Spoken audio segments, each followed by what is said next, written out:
నకిలీ విత్తనాల మీద సీరియస్ గా దృష్టి పెడుతోంది వ్యవసాయ శాఖ.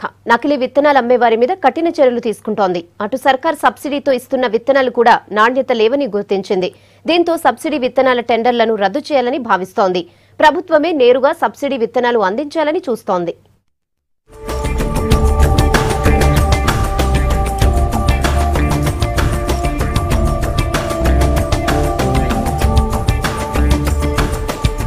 రాష్ట్రంలో ఏవి నకిలీ విత్తనాలు ఏవి నాణ్యమైన విత్తనాలు తెలియక రైతన్నలు తలలు పట్టుకుంటున్నారు. విత్తనాలు వేసినాక అవి మొలవక అప్పుల పాలవుతున్నారు. నకిలీ విత్తనాలను అరికట్టాల్సిన అధికారుల పర్యవేక్షణ లేకపోవడంతో ఇట్లా జరుగుతుందని అంటున్నారు రైతులు.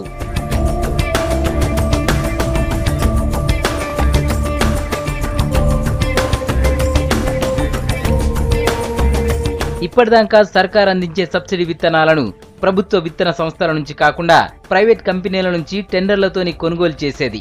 వీటినే రైతులకు అందించేది. అయితే ఇండ్ల కూడా నాణ్యత లేకపోవడం, మార్కెట్ కంటే ఎక్కువ ధరకు కొనడంతో కోట్ల రూపాయలు ఖర్చవుతున్నాయి. దీంతో ఇక టెండర్లను రద్దు చేయాలని భావిస్తోంది వ్యవసాయ శాఖ.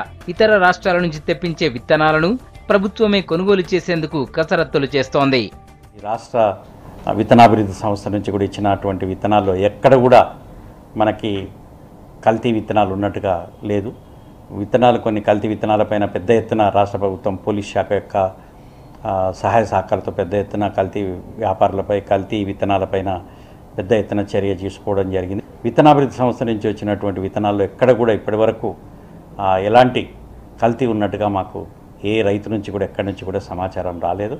ఒకటి దయించాలో దానికి బదులుగా వేరే విత్తనం మొలకెత్తింది. వెంటనే ఆ యొక్క విత్తనాన్ని సరఫరా చేసినటువంటి విత్తన డీలర్ని బ్లాక్ లిస్ట్లో పెట్టడం కాకుండా ఆయన యొక్క లైసెన్స్ను కూడా రద్దు చేయడం జరిగింది.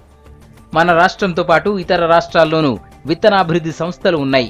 అక్కడ కూడా సర్టిఫైడ్ సీడ్స్ ఉత్పత్తి చేస్తారు. అయితే ఇక మీదట డైరెక్ట్గా మన రాష్ట్రం నుంచి ఇతర రాష్ట్రాలకు అవసరమైన విత్తనాలను అక్కడికి పంపడం, మనకు అవసరమైన వాటిని అక్కడి నుంచి తెచ్చుకునేలా ప్లాన్ చేస్తోంది వ్యవసాయ శాఖ.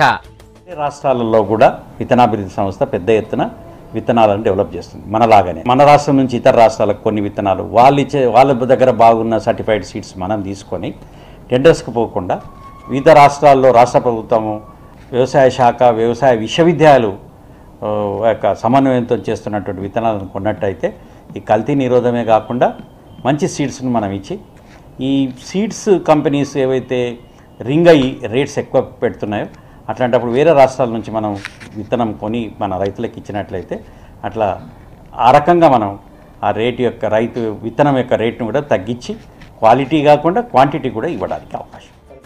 రాష్ట్రంలో ప్రైవేట్ విత్తన సంస్థలను పక్కన పెట్టి ప్రభుత్వ విత్తనాభివృద్ధి సంస్థ, యూనివర్సిటీలల్లా విత్తనాలు ఉత్పత్తి చేసేలా ప్లాన్ చేస్తోంది వ్యవసాయ శాఖ. ఇట్లా చేస్తే నకిలీ విత్తనాలు అరికట్టడంతో పాటు రైతులకు నాణ్యమైన విత్తనాలు అందుతాయని భావిస్తోంది.